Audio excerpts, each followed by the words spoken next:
Salut à tous et bienvenue dans cette autre vidéo dédiée à l'apprentissage du logiciel COMSOL multiphysique. En effet, dans cette vidéo, nous allons étudier la modélisation du transfert de chaleur à travers un panneau sandwich destiné à la construction, cas d'application dans le logiciel COMSOL multiphysique.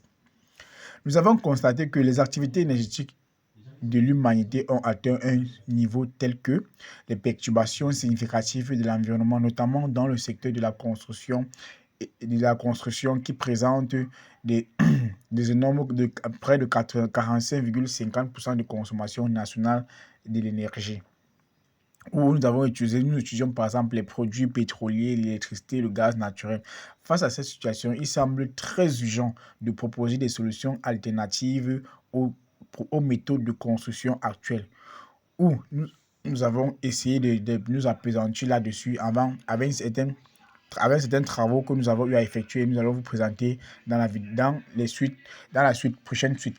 Ok, restez scotchés sur la chaîne. Ceux qui ne sont pas encore abonnés, nous vous invitons à vous abonner massivement, car le but de cette chaîne est de pouvoir éduquer, apprendre et du moins orienter les différents apprenants, ou du moins pour présenter nos différents travaux.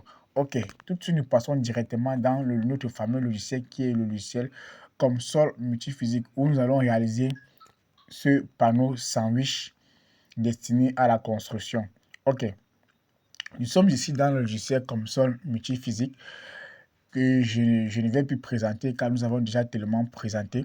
Avant de continuer dans ce logiciel, j'invite ceux qui ne sont pas encore abonnés à s'abonner et de lâcher un gros pouce si vous aimez la vidéo pour pouvoir permettre que la vidéo prenne son élan dans YouTube. Pardon. Ok. Nous sommes ici dans l'interface du logiciel COMSOL multiphysique et nous allons modéliser notre panneau de sandwich en 2D. Dans un premier temps, nous le faisons d'abord en 2D. Ok, on a choisi la composante qui est en 2D. On vient ici au niveau de géométrie. On va prendre le rectangle. On va mettre les dimensions du rectangle A. On va d'abord dessiner un modèle qui est à 0,4.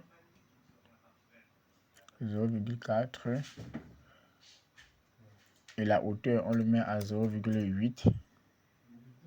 Et on construit. On construit là. On peut mettre à 0,5. On fait varier à 0,5 et on construit. Maintenant, on duplique le bloc.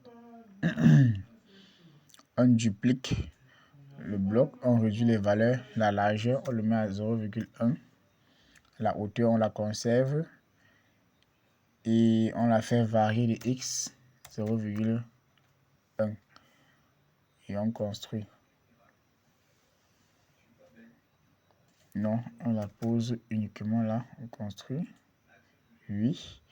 On duplique le deuxième bloc. On le duplique.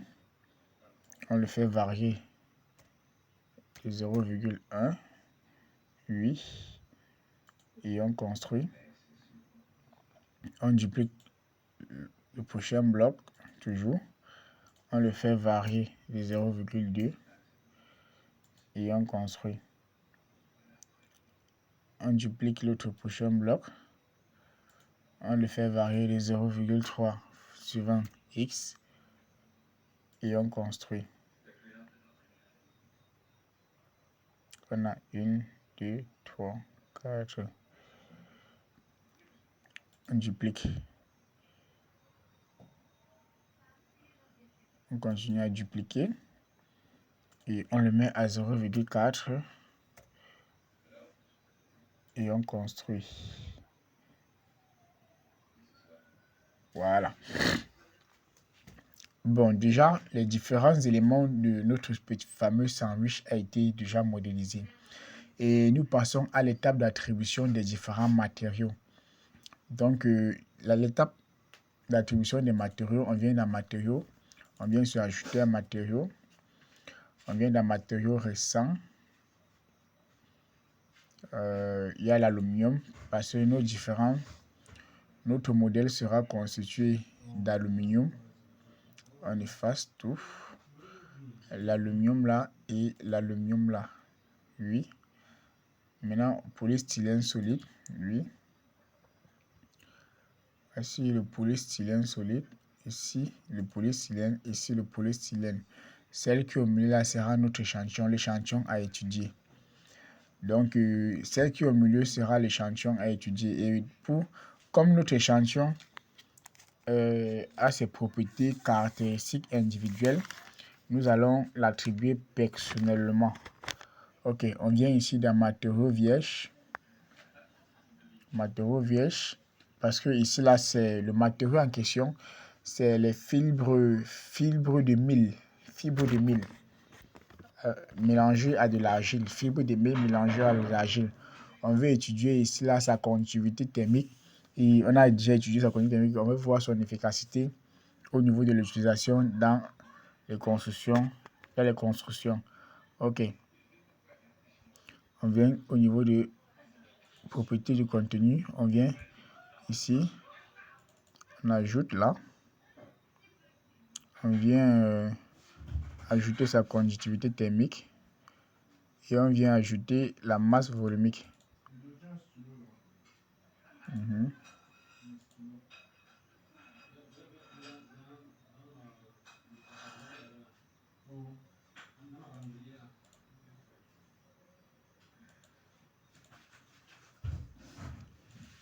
La conductivité thermique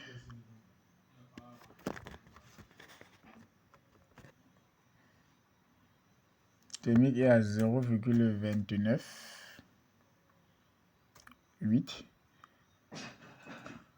La capacité à position constante 861,73. La masse volumique, sa masse volumique est à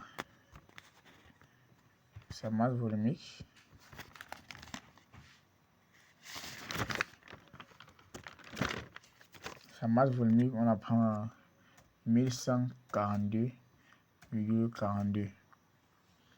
Ok. Je pense que c'est bon. Le polystyrène, c'est bon. L'attribution des matériaux est ok.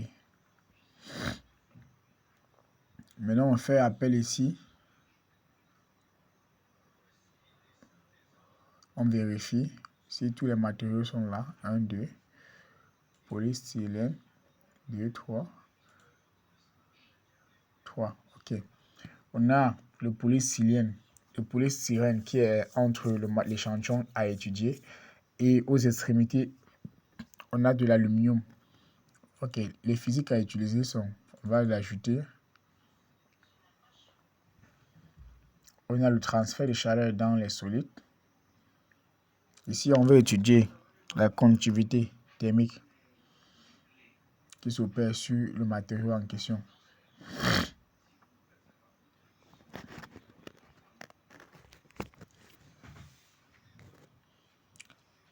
Ok, souffrons un peu de patienter, oui, c'est bon.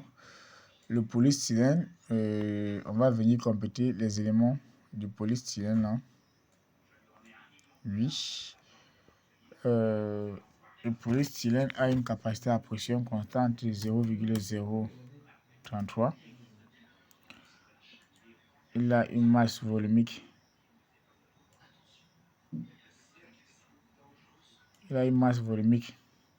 De 1,04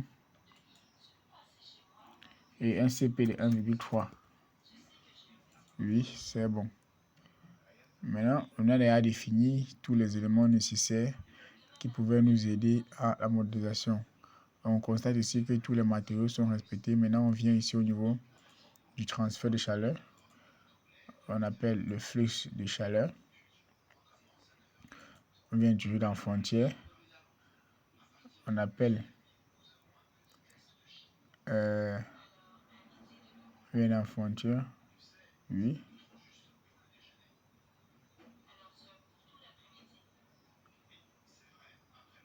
Oui, c'est bon.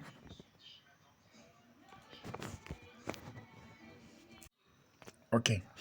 On définit le transfert de chaleur qui va s'effectuer sur toutes les frontières. Oui. définit le transfert de chaleur sur toutes les frontières. On définit le flux de chaleur entrant. Mettons 1000 watts par mètre carré. Oui. 1000 watts par mètre carré. On va lancer le calcul et on va observer. Maintenant, on devient ici au niveau du maillage. On lance la construction du maillage. Oui, c'est parfait. On vient ici au niveau de l'étude. On va définir l'étude. On va travailler en régime temporel.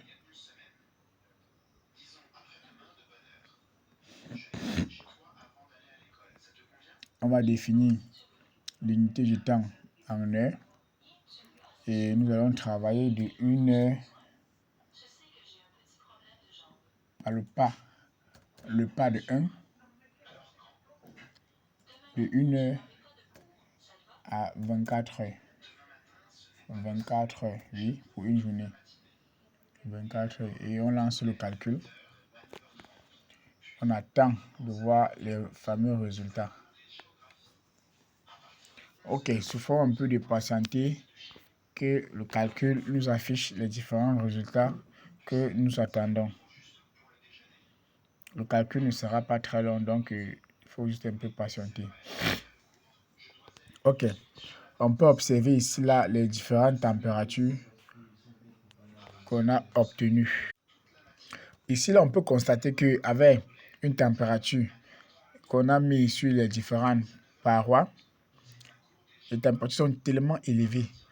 Donc les températures sont tellement grandes et on peut regarder ici là au niveau des résultats à 6 heures et le matériau à étudier ici là est tellement chaud. Tellement chaud. Donc nous allons revenir au niveau du flux de chaleur et définir le flux de chaleur convectif. Et quand on définit un flux de chaleur convectif, on va définir un coefficient d'échange thermique à 20 et définir la température extérieure. On va définir la température extérieure à 27 degrés. 27 degrés. À 27 degrés. Et on reviendra lancer le même calcul pour voir. Donc, on va patienter juste un peu avec le même calcul. Mais ici, nous avons changé le flux de chaleur que nous avons imposé sur le module et nous avons défini un flux de chaleur. Ici, nous sommes à 6 heures.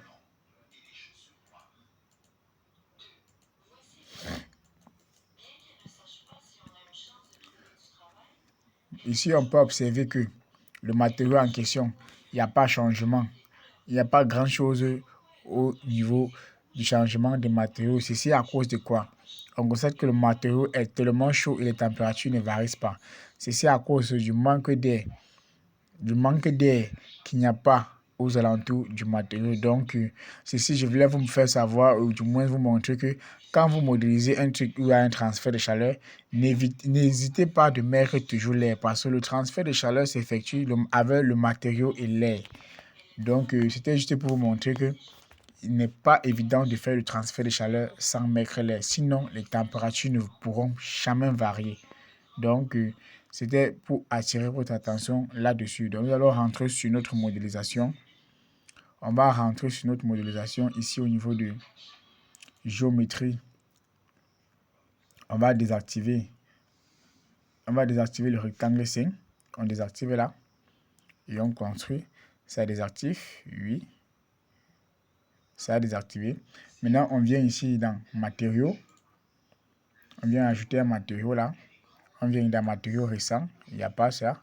On vient dans bibliothèque intégrale. On clique sur intégrer, pardon. On clique sur l'air. On clique sur l'air. On clique sur l'air. On vient sur le matériau en question. On a désactivé. On désactive encore. On désactive encore le rectangle. Oui. Et on construit. Il y a 2 blocs désactivés. Maintenant qu'on vient sur l'air, on choisit où nous allons mettre les en question.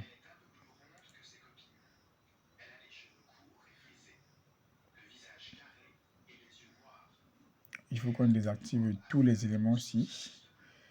On les désactive. On les désactive. Et on désactive là. On a désactivé tous les éléments. Maintenant, lors de l'attribution de lait, on vient là. On attribue notre matériau. On attribue lait sur notre plaque. Maintenant qu'on attribue lait, on désactive le reste. Activer. Activer. Activer. Activer. Activer. Et on construit tout. Vous voyez, tout a été construit. Maintenant, on revient au niveau de l'attribution des matériaux. On va les choisir. On vient d'abord au niveau de l'attribution du polystyrène.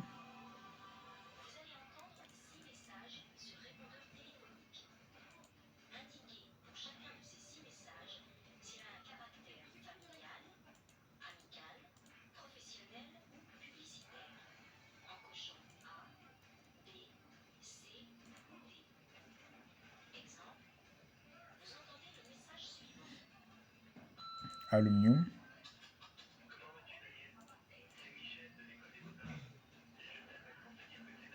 Polystyrène.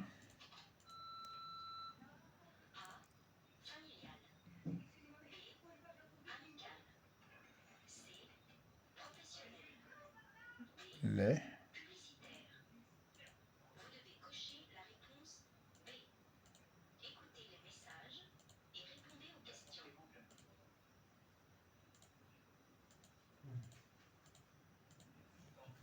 Voilà.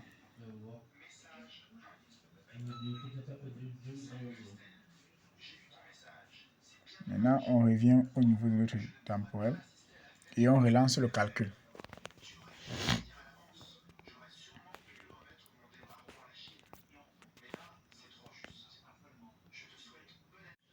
Ok, enfin, on peut observer les différents résultats que nous attendions. On peut voir ici le calcul que nous avons lancé à 2 heures. On peut voir la variation de température à l'intérieur de notre sandwich. On peut voir ici la variation de l'isotherme en fonction de différentes heures. Nous sommes ici à 13 heures. On voit des variations de température. Nous sommes ici à 2 heures. Nous sommes ici à 3 heures. Nous sommes ici à 4 heures. Nous sommes ici à 5 heures. Au fur et à mesure que nous avançons et que l'irradiance du soleil est au rendez-vous, du coup, on voit la capacité de conduction du matériau ou du moins la capacité d'inertie du matériau. Ok, nous sommes arrivés à la fin de notre fameux calcul où il était question pour nous de vous présenter un panneau de sandwich avec un matériau local que nous avons eu à étudier et voir ses continuités thermiques et implémenter dans le logiciel console pour enfin voir sa conductivité ou du moins voir si le matériau est approprié pour la construction pour nos différentes habitations. Et nous pouvons conclure ici là que le matériau en question est un très bon matériau pour la construction vu ces résultats que nous avons obtenus sur le logiciel console. Pour ceux qui ne sont pas encore abonnés, je vais encore rappeler, abonnez-vous et lâchez un gros pouce pour encourager la chaîne. Ciao, ciao.